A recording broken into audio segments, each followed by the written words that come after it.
name is Sarah McLoughlin. I'm the director of digital marketing for Power Digital. So great to see you again. How did you end up where you are today? Yeah, of course, there's always a journey, right? You never start where you kind of intend to start. So I started my career in influencer marketing, was really passionate about that, and was really in the beginning trends of seeing the rise of influencers on the platform and posting and sharing things really organically before it was cool to say hashtag ad or a lot of that, but was really a part of that kind of movement. And a friend of mine who actually ends up now being my husband was working for a digital advertising agency in New York City and said, "Hey, listen, I have this opening for paid social, and I know it's not something you do, but I can have someone train you, and I think you'd be great at it. Would you be interested in trying?" And paid social at the time was really in the very beginning stages, and I thought, okay, I think this could be something I could be good at. I'm willing to give it a shot and see what happens. And I ended up falling in love with it, and that was how I began my career in paid social. Do you see any similarities in both? Oh yeah, big time. I think a lot of things that resonate between influencer marketing and paid social is really knowing your audience, right? A great influencer post speaks to their audience. It speaks to the things that are relevant to them and does it in a way that feels like a recommendation from a friend. And I think a lot of times in paid social, the most important thing you can do is really keep your audience in mind and like, you know, what is going to be relevant to them, what's important to them, and how do we make sure that that's being the forefront of what we're putting in our ad. Yeah, and keep it casual, right? Like it says, so it's not so forced, I guess is the word I'm looking for. Yeah, you know what? And I think consumers are very savvy nowadays, right? And they know when something is fake and when it's contrived. And I think really what we're looking for always is that organic content that speaks to us, that we feel like either A solves a problem, or B is humorous, or C is aspirational. For sure. Or we can relate to it in some way, right? I guess Absolutely. that's awesome. Well, I guess throughout your career, what are some of the most interesting projects you've been a part of for the last couple of years, I guess? Are there any highlights, growth, traction as a result? Yeah, totally. So there's a couple verticals that I have a real passion and love for. They're all quite different from each other, but at the end of the day, there's a lot of similarities that I think they all share. So my first one was where I really, really got started and really spent a lot of time and money on the platform was in women's intimates. And so I started really discovering that within the intimates industry, the most important thing that you could do for your consumer was talk about problem solution, right? When we think about why we purchase an intimate item, 9 times out of 10, we purchase it to solve a problem that we're having, right? And when we started, there was this kind of like light bulb moment where when we started making creative that addressed problems women were facing, and the solution that our product gave them, that was when it was like, whew, to the races. Um, the next one for me is food. And food is really interesting because I think food is probably one of the most nostalgic things, right? And every one of us has our own perception of what food means to us, right? What's comforting to you, what makes you think of your childhood or your mom or the person that you love who makes something delicious for you. And I think with food, really what we started realizing was capturing, how do you capture that for someone? How do you capture the taste and the smell and all of those tactile things in a visual way? And then my last one is jewelry. I actually really have a love. I personally am not a big jewelry person, even though you can see I'm wearing some, but in terms of the vertical, I've really, really started to spend a lot of time specializing in the vertical. And jewelry is an interesting one, right? It can be very aspirational. It can be very problem solution. And it also can be very much a gifted item. And so, how do we kind of encompass all of those things in our ad to really speak to that user base? And so that's probably one of the ones that I spend most of my time on right now. Interesting. It seems like jewelry can have a little bit of everything that you mentioned before, right? So even Yeah, emotional aspects and Yeah, 100%. And honestly, I think when you think about the platform right now, jewelry obviously is a very crowded vertical, right? Like you and I probably could rattle off 20 names of jewelry brands that either we like or have seen or have heard of or friends are talking about. And I think the thing is really kind of carving out where do you fit in in that vertical, and what is the, where does your jewelry fit within those three things, right? Is it a problem solution? Is it aspirational? Or, is it really more of kind of this giftable item, this meaningful item to someone? Yeah, I guess all of these require quite the crafted social media plan. What are some, I guess, key ingredients for a successful social media plan? Yeah, a couple things that I always think about. I think there's like the holy trinity. So it's audience, right? It's who your consumer is or who you believe your consumer is. It's messaging. What's the thing that your consumer needs to hear to be able to make a purchase? And then it's creative. What do they need to see? And I think, a lot of times for us, it's taking that first hypothesis, right? Either it's based off of data. Hey, we're seeing that our consumer is a woman 25 to 40 who's making a purchase because, it fits with her lifestyle, right? She's looking for something that's trendy. She's looking for something that speaks to, her style. And so then you're basing some assumptions off of that. Or sometimes, I get a lot of clients who just aren't really sure, right? They kind of have felt like, hey, listen, we haven't hit our cadence, our stride in terms of knowing who our consumer is. And so can you help us to really start just getting out there and testing to really grasp who is our consumer and what are they interested in for us? So for me, I think what I try to do is I try to map out all of my hypotheses, and I try to say to myself, which one do I believe is is going to be the strongest, the lowest hanging fruit, right? And from there, I begin there, and then I really start kind of checking off the list until I figure out what works. And a lot of times it may seem like spaghetti against the wall, but I'm being really systematic and saying, if I do this, then what happens? If I do that, then what happens? And trying to really grasp what is that audience, what is that message, what is that creative that moves the needle, turns the corner, and really gets us to be able to spend, or really gets us to be able to hit our KPI. And when there's this testing, I mean, I guess the testing phase, do you A/B test or you go with one thing and then you start refining? Yeah, so I think for me, one of the biggest things that I see as a miss on the platform is people test almost in this way. It's very methodical, but it's very slow. And we live in a dynamic world. We're operating on a dynamic platform. Facebook changes every day, right? And so I think when you kind of come into this in this very kind of traditional mindset of, I'm going to lay out these A/B tests, I'm going to let them run for this very specific period of time, that can be great for foundational level learnings, right? Things that are like incredibly important from a business perspective. But when we're trying to win on the platform, when we're trying to make positive movement, I think you got to be fast.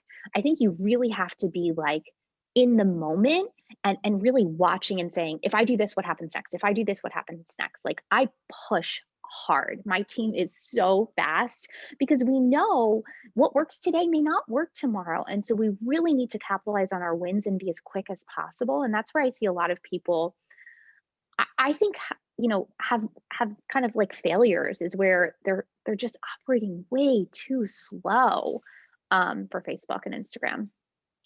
Yes, social media has it, as you say, it changes every day, and that is Well, think completely. about the Bernie Sanders meme, Yeah. right? That was the hottest thing happening for 72 hours. But if I posted a Bernie Sanders meme today, would it be relevant to anyone? No. No. It's February 24th. We're a Yeah. month past the inauguration. It's no longer a relevant topic. And so I think that's where people get wrong. That's where people get it wrong, right? They see something and they go, "Ooh, that's interesting. I want to do that. Let me put that on my testing plan." Oh, it's going to fit in slot number 10. Well, guess what? By the time you got there, it's Yeah. way past that, and you have to really be fast in that moment. I mean, if you want to ride the wave, it has to be like immediately, I guess. That's right. That's right. And I think that's, that's what makes Facebook exciting. That's what makes Facebook incredible, but that's what makes Facebook hard is that you have to be in it. I say all the time to my team, like, when we have an account, it's like having a newborn baby, right? You are responsible for the health of this account, for the health of this baby. And it is your job to watch and protect them and to get them to grow. And that's not a job where it's like, well, I'll just watch the baby for a few hours and then I'll go out and no, it is a full-time responsibility, just like it is to have a newborn baby. And so, like, I think a lot of people think like, oh, well, it's only a couple hours a week. It's not. It is constant attention and correcting and fixing and excitement. It's like it really doesn't stop. And I guess it's even more when you just start working with a client, right? Because it's a whole like, I guess, learning curve Yeah. and all this like onboarding kind of process of also you, how you teach this to your creative team. How does the creative team learn all of the all of that is needed in order to create um, effectively, I guess. And Yeah. with with that mention of your creative team, what are some of like, I guess, best practices, or um, what are the best ways you can communicate with your creative team? Yeah, big time. I think a couple of the things that I always see for in terms of like communication with creative team. First one is like brand thoughtfulness, right? Each client or each company, they have things about their branding that's really sacred, that's really important to them, right? And what we never want to do is we never want to create ads that degrade the brand or misrepresent the brand. So it's really being sensitive to like who is that brand and what are the parameters? Do they have a serious voice? Do they have a more playful voice? Right. And making sure that we're respectful to the brand that they've created. So I think that's the first thing. And a lot of times we do a lot of in-depth conversation with a client in the very beginning to kind of get to learn that about them and get to understand that about them. And sometimes clients may not be clear on that if they're an early stage startup. And so it's us kind of working with them to craft and to understand who that brand is going to become. I think the second thing is really like creative teams are creative, right? They have great ideas, but it's the data from the platform that puts parameters around creativity. And so it's my media buyers or account managers, whatever you like to call them. It's their job to to put some creative ideas into a box, right? It's their job to say, "Hey, listen, that's so cool, but we have to make sure that the first 3 seconds are visually interesting and attention grabbing because you're just scrolling, right? And if that doesn't give you a reason to care immediately, you're on to the next thing. And so like making sure that we're thinking about mobile best practices, making sure that we're using the data that we're seeing come through the platform to really guide our creativity. And so we do a lot of like, we do a lot of really like in-depth sessions with our creative team reporting back.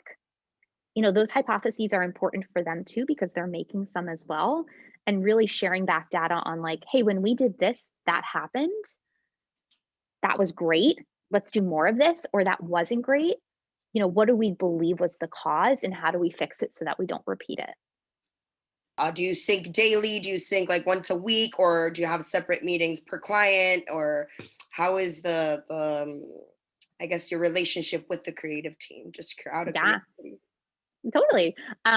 So my team does 2 meetings a week where we talk about all of the clients that we service as a whole, because I think that's another really important thing to cover is dog food and diamonds have a lot more in common than you think, right? There's a lot of synchronous behavior behind consumers and how they interact on the platform. And so it's really watching for trends. And so we're discussing as a group as a whole, what are we seeing happen on the platform? And how do we make sure that we transition those learnings across clients? I actually think I used to work in house. And I actually think being with an agency is probably one of the best things you can do because when you're in house, you live in this bubble and you don't get to see what's happening everywhere else. And with an agency, you get to experience across verticals and really see what's working because there are almost always very clear trends.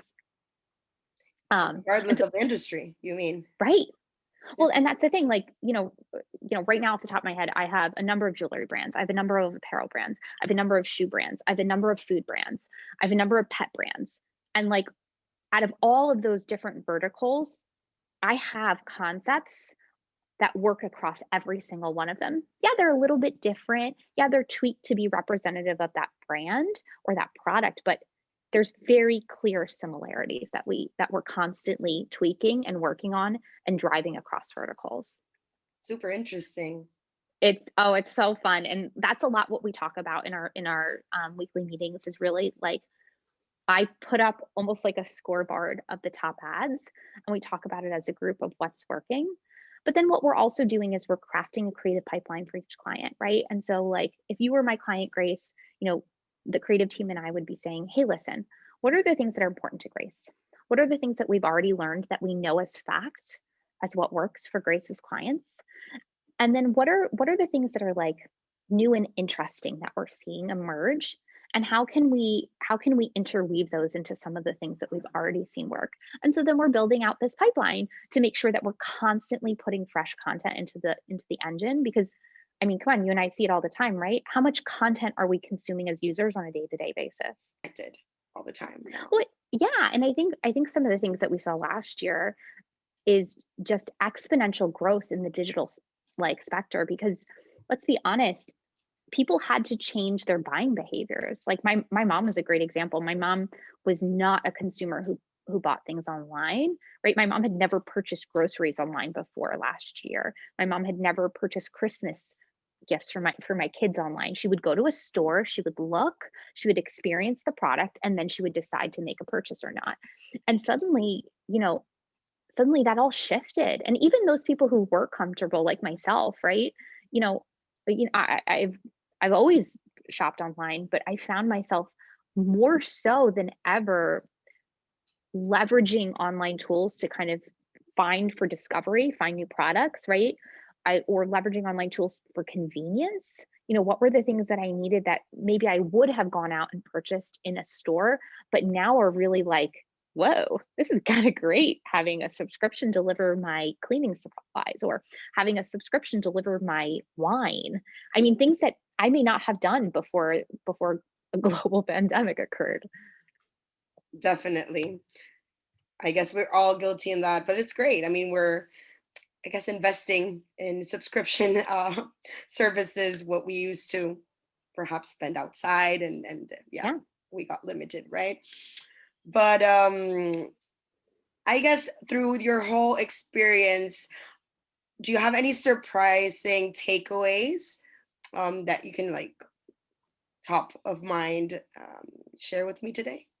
Yeah, I think one of the big things that I see people get hung up on all the time or like are often surprised with is content in like I'll give you a great example. When I was first out in my career, I worked with a client who made chocolates.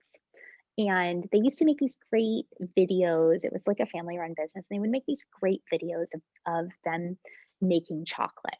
And so when my client had called me and said that they had come up with a new product for Valentine's Day, and it was going to be a chocolate frog, like a prince frog, I had said, oh, that's so cute. Can you send me a video of it?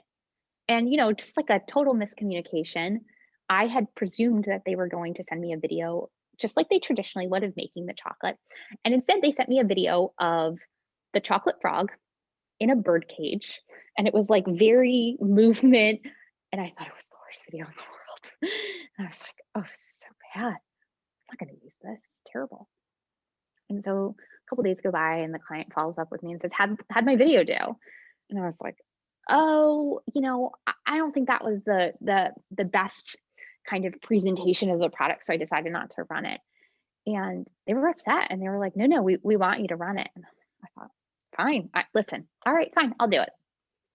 And that darn video sold like more chocolate frogs than you could ever imagine. And that was the first time that I think I learned a valuable lesson that my perception of what is good creative or what is pretty creative or what is aesthetically pleasing creative is not always what's going to work on the platform. And I think it's really being open-minded to the fact that something that's very organic or something that's very attention grabbing or something that's just downright weird can Wait, so be, the video did end up in people buying a lot of chocolate frogs. oh my God, they had one of the best Valentine's Day that they've ever had from a sales perspective. In that video, we spent more on than anything else at a higher return than anything else.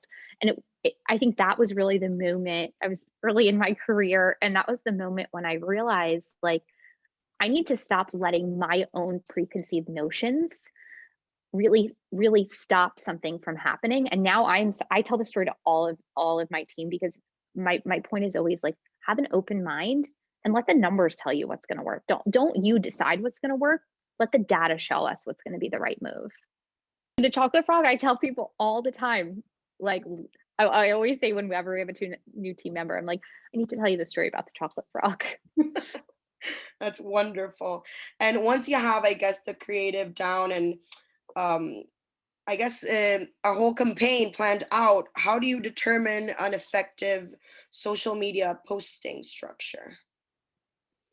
Yeah, I think if you're talking about kind of like paid content, I think for me, the quantity or cadence in which you're refreshing or creating paid content is really a direct derivative of how much are you spending on the platform, right? Like, if you're spending $100,000 a day or you're spending $100 a day, the amount of content that you're going to need varies pretty widely.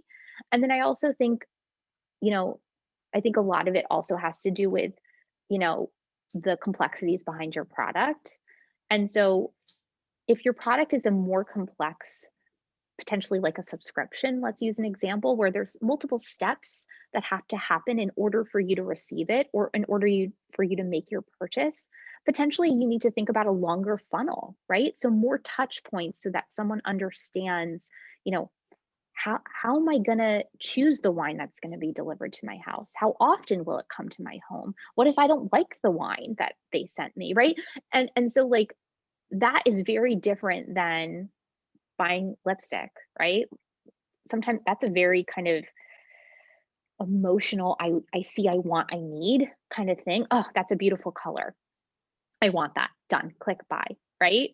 And so I think you really need to kind of walk through and think about the complexities behind making a purchase and really mapping that out as to how much content you need or how often you need to refresh your content. Great. And in, I guess, so many platforms nowadays, right? Do you, I guess, not, I don't want to say reuse, but adapt every piece of content based on the different platforms that they're going to be posted in? Correct? Oh, big time.